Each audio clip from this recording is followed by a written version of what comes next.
ഇന്നല്ലാഹ ഇദാ ഹബ്ബ അഹ്ല ബൈത്തിൻ അദ്ഖല അലൈഹിമുർ റിഫ്ഖ്. അല്ലാഹു ഇഷ്ടപ്പെടുന്നതിന്റെ അടയാളം ഒരു വീട്ടിലുള്ള വീട്ടുകാർ പരസ്പരം സ്നേഹത്തോടെ പെരുമാറുന്ന ആളുകളാണെങ്കിൽ, വാത്സല്യവും സ്നേഹവുമുള്ള വീടുകളാണെങ്കിൽ ആ വീട് അല്ലാഹു ഇഷ്ടപ്പെട്ട വീടാണ്. എപ്പോഴും ദേഷ്യപ്പെടുന്ന വീട്ടുകാരുണ്ടാവും. അവിടെ ജ്യേഷ്ഠനും അനുജനും അടിയാണ്, പാപ്പയും മക്കളും അടിയാണ്. അടി എന്ന് പറഞ്ഞാൽ എപ്പോഴും ഒച്ചപ്പാടും ബഹളം. വീട്ടിൽ വന്നാൽ എറിയ പൊളിക്കുക, ഇതന്നെ പരിപാടി. ജ്യേഷ്ഠൻ അനുജനെ കണ്ടൂടാ, അനുജൻ ഏട്ടനെ കണ്ടൂടാ, പെങ്ങൾക്ക് ആങ്ങളെ കണ്ടൂടാ, ഇതന്നെ.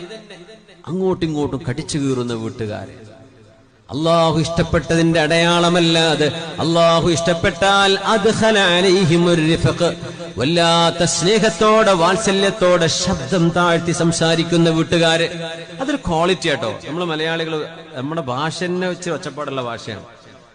വേറെ നാട്ടുകാരുടെ ഇടയിലൊക്കെ പോയി നിന്നാലേ നമ്മുടെ ഭാഷന്റെ ഇടങ്ങേറ് മനസ്സിലാവുള്ളൂ. നമുക്ക് ചിലപ്പോൾ ഈ ആഫ്രിക്കൻ ചില സ്ലാങ്ങുകൾ കേട്ടാല് നമുക്ക് ഭയങ്കരമായ അസ്വസ്ഥത തോന്നും. ആഫ്രിക്കൻസ് ഭയങ്കര ഒച്ചയിൽ സംസാരിക്കും, അല്ലേ? അപ്പൊ ഞാൻ വിചാരിച്ചു നമ്മുടെ മലയാളത്തിലും കഷ്ടമായിരിക്കുമല്ലോ പടച്ചോനെ. അത് എന്തെങ്കിലും രണ്ടു വാക്ക് തിരിയുന്നൊക്കെ നമ്മളീ പറയുന്നത് അറബികൾക്ക് വരെ കണകുണെന്ന് പറയാം. നമ്മൾ എന്താ ഇപ്പൊ ഒരു വാക്ക് എവിടെ അവസാനിച്ചത്, സെന്റൻസ് അവസാനിച്ചോ എന്നൊന്നും പിടുത്തം കിട്ടുക, നമ്മളങ്ങോട്ട് പറയല്ലേ ഒരു പറച്ചില്.